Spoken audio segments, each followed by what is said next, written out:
लग रहे हैं आप लोग सब, बहुत खूबसूरत लग रहे हैं। तैयार हो? झूठ बोलने की नहीं रखी थी। जिंदगी में यही कमाया, लॉन्डे हॉट बोलते।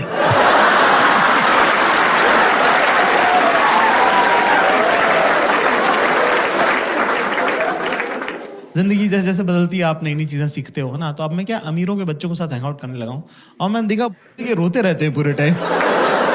Bro, my dad was not around, bro. I had an absentee father. बोल कि तू अमीर ही इसीलिए क्योंकि तेरा बाप घर पे नहीं था। वो घर पे होता तू गरीब होता, समझे? Bro, my dad was not around. हमारे फादर साहब अभी रिटायर हुए हैं 4 साल पहले। एक बार हमारे पापा टीवी देख रहे। पापा लोग टीवी कैसे देखते हैं ना, कि ये शहर किसने बसाया? मैंने। ये देश कौन चला रहा है? मैं। लोग सांस किसकी वजह से ले रहे हैं? मेरी वजह से। तो हमारी मम्मी आई, कह रही अजी सुनते हो? इतने प्यार से बोला, मेरे तो हाथ से निवाला छूट गया। तो मैंने देखा ये लोग क्या बात करते थे। मम्मी ने जैसे बोला अजी सुन रहे हो, पापा ने टीवी बंद किया, तकिया लगाया, शॉल ओढ़ के मुंह ढक के सो गए वो आदमी। मैंने कहा ये लोग करते क्या रहते हैं, जरा देखूं तुम। तो मैं साइड में खड़े होकर देख रहा हूँ, हमारी मम्मी और हमारे पापा बात कर रहे। मम्मी कह रही क्या हुआ? पापा कह रहे मम्मी कह रही सुन रहे हो? पापा कह रहे नहीं। फिर मम्मी ने शॉल हटाई, कर क्या हो गया है? कह रहा मुझे बुखार हो रहा है। मम्मी ने टच किया, बोले कहाँ हो रहा है? गर्म तो नहीं लग रहा है? तो कह रहे कि हड्डी का बुखार है, 2 घंटे बाद चढ़ेगा। Okay fine, great, good, I agree. फिर कह रहे, फिर मम्मी ने जो बात बोली, उसके बाद से मेरा और मेरी मम्मी का रिलेशन हमेशा हमेशा के लिए चेंज हो गया, है ना। मुझे नहीं पता था कि मेरी मम्मी भी तो लड़की है और बिल्कुल आप जैसी है, सेम मेरी माँ, है ना। उन्होंने कहा कि मुझे एक सगाई के फंक्शन में जाना है और मेरे पास सगाई में पहनने लायक कपड़े। और क्या हम क्या 3 भाई थे ना, तो हमारे घर में सेंसिटिविटी और मेकअप का सामान दोनों नहीं आ पाए।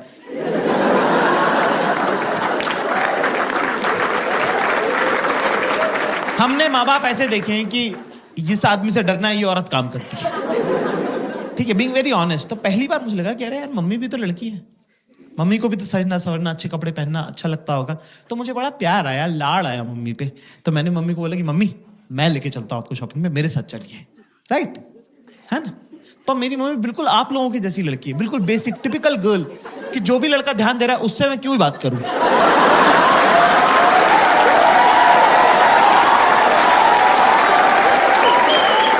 जो इग्नोर कर रहा है उसी में तो घुसे रहना है 24 घंटे। भाई अगला बंदा टस से मस नहीं हुआ। जैसे सारी अरेंज मैरिजेस होती है, मेरे साथ ही जाना पड़ा। मैंने गाड़ी में मम्मी से पूछा, मैंने कहा मम्मी पापा आपको शॉपिंग कैसे कराते हैं? अच्छा, हमारी मम्मी पापा की है चाइल्ड मैरिज, तो मेरी मम्मी को पता भी नहीं, कंपैरेटिव भी नहीं है मेरी मम्मी के पास कुछ, कि कुछ और क्या हो सकता था बेटर। जो पापा ने सिखा दिया वही फाइनल है। तो मैंने पूछा मम्मी पापा आपको शॉपिंग कैसे कराते थे? तो मेरी मम्मी ने बताया मुझे कि पापा इंदौर में मम्मी को स्कूटर पे लेके जाते हैं बाजार, और वहां बाजार पहुंचने के बाद कहते हैं कि 10 मिनट है तेरे पास, मैं स्कूटर बंद नहीं करूंगा, अगर तू वापस नहीं आए तो चला के घर चला जाऊंगा। पापा के लिए रिस्पेक्ट और मम्मी के लिए बुरा मुझे एक साथ लग गया कि ये अलाउड है क्या? मेरी मम्मी के साथ ऐसे कैसे किया, पर ये अलाउड है क्या? हम गए साहब एक सूट की दुकान पर, हमारी मम्मी ने रिकॉर्ड टाइम में 7 मिनट में 2 सूट पसंद किए कि ये दोनों पसंद है, ये दिला दे। 7 मिनट में 2 सूट, मेरा तो दिमाग खराब हो गया। मैं पैसे देने ही लगा था, अचानक से मुझे एक आइडिया आया कि मेरे पापा ने मेरे बचपन के इतने सारे प्लान्स खराब करे हैं, क्यों ना पापा की बंदी को गलत आदत डाल दी जाए। अपना कौन सा रोज रोज का लेना देना है, भुगतेगा अगला, भुगतेगा हमारा क्या।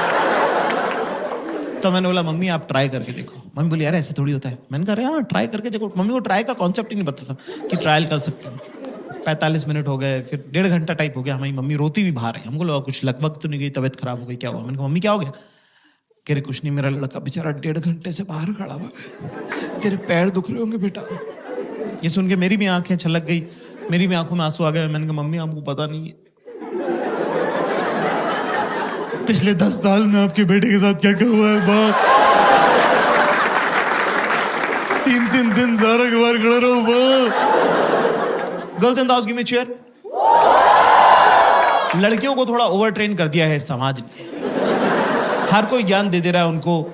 आती जाती लड़कियों को लोग बोलते रहे बेटा पता है ना सास से कैसे डील करना है, और नंदों को दबा के रखना है और जेठानी और देवरानी को मुंह नहीं लगाना है। लड़की कह रही मेरी जिससे शादी हो रही वो अनाथ है। कह रही फिर भी मैं बता रही हूं सास से कैसे डील कर। लड़कों को कोई कुछ बताता ही नहीं है, ना पहले वालों को पता था ना बाद वालों को पता था। बस ऐसी मोटा मोटी सा कह देते फोड़ दियो बेटा फोड़ दियो। अरे फोड़ना क्या है भाई, पहले ये तो बताओ। कर लेगा ना तू, कर लेगा। हाँ मेरे ख्याल से शॉपिंग उसमें के अंदर इंपॉर्टेंट पड़ाव है। Girls in the house you know, लड़के जब साथ जाते हैं शॉपिंग पे तो उनको कंटाल आता है ना, they get bored, right? You agree? अरे मैम ने तो लफाड़ा ही मार दिया यार, थप्पड़ मार दिया। देख रहे हो, उसको भी पता तुम्हारे बारे में। तो दोस्तों क्लास ज्यादा मुश्किल नहीं है, बहुत जरूरी होता है अपने आसपास की औरतों के साथ शॉपिंग करने जाना, क्योंकि उससे आप बेहतर इंसान बनते हो। आपकी जिंदगी में जब अगली बार बुरा वक्त आएगा तो आप उस बुरे वक्त को उस शॉपिंग एक्सपीरियंस के साथ कंपेयर कर सकते हैं। तब आपको लगेगा कि यार अगर वो गुजर सकता था ना तो ये तो गुजर ही सकता है। ज्यादा चीजें करनी नहीं है, सिंपल से 2-3 स्टेप्स है जो मैं आपको बता दूं, है ना। सबसे पहली बात तो दिमाग लेके नहीं जाना है शॉपिंग पे। It's a physical activity, not a mental activity. तेरे दिमाग का कुछ काम उसको होगा भी क्यों? तू है कौन भैंचोद? पहले तो फैशन तुझे नहीं पता, है ना। स्टाइल का सब तेरे पूरे खानदान में किसी को नहीं आता। तेरी खुद की शर्ट तो तुझे उसने लाके दी है। तेरे को लगता है वो अपनी ड्रेस तेरे से पूछ के लेगी? नहीं, नो। तो ऐसे में दोस्तों हमें क्या करना है? ये बहुत इंपॉर्टेंट सवाल है। कुछ नहीं करना है, चाहे दिमाग में आप चाहे थाईलैंड घूमो, चाहे एम्स्टर्डम जाओ, उनको उससे कोई मतलब नहीं है। सीधे चेंजिंग रूम के बाहर खड़े रहो, जेब में हाथ डाल के गर्दन टिल्ट करके। वो आएंगी, अपने आप से बातें करेंगी और चली जाएंगी। जब वो बीच में बात कर रही है तो बीच में ज्यादा जो है इंटरएक्टिव होने की जरूरत नहीं है। चुपचाप खड़ा रहे, स्माइल करता रहे। एंड में जब वो आई कांटेक्ट करके आखिरी लाइन बोले तो उसमें बोल दे सही है। वो आएंगे और बोलेंगी कैसा लग रहा है अभी? देख अभी ना अभी तो बस कलर देख खाली, ठीक है? क्योंकि अभी तो ब्लोटिंग हो रही है ना, तो मैंने एक साइज बढ़ा लिया है। हाँ, एक तो ये सब कुछ ना गोरे लोगों के लिए बनाते हैं। ये देख, ये यहाँ बटन है, इसका यहाँ बटन है। हमारे क्या घर वाले नहीं है क्या? नहीं, ये तो बहुत ऊपर हो जाएगा ना, ये तो अच्छा नहीं लगेगा। नहीं। पर मैं क्या करूँ, मेरा जो टेलर है ना, उससे मैं यहाँ टाका लगवा लूंगी।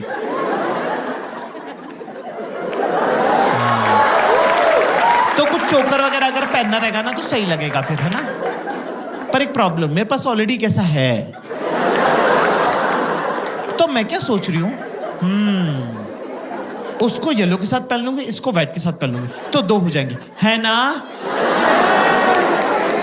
ये मैं हाथ डाल, बोल 1 2 3, एक बार फिर से कर, 1 2 3। शाबाश, वेरी गुड। बस एक डायरी में नोट कर लें दोस्तों सब लोग, क्लास, कि चाहे मौत आए या मूत आए,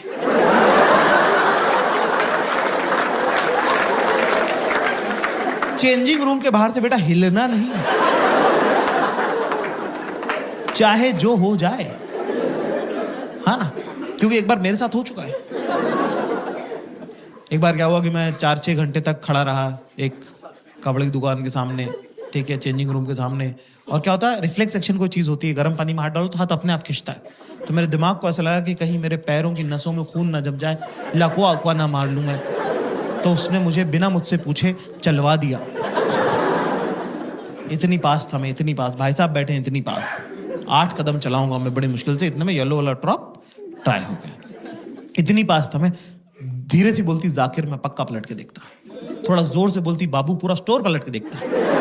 कौन बाबू नहीं है, सब बाबू हैं। ये बड़े बड़े मूछों वाले, दाढ़ियों वाले, 45-45 साल के मुष्टंडे, सब बाबू हैं। आप बड़े होकर डॉक्टर इंजीनियर नहीं बनते हो, आप बनते हो, लेकिन नहीं, शी चोज वायलेंस। आंखों से लेजर छोड़ी उसने। 3 सेकंड बाद मुझे गुद्दी में गरम गरम लगने लगा।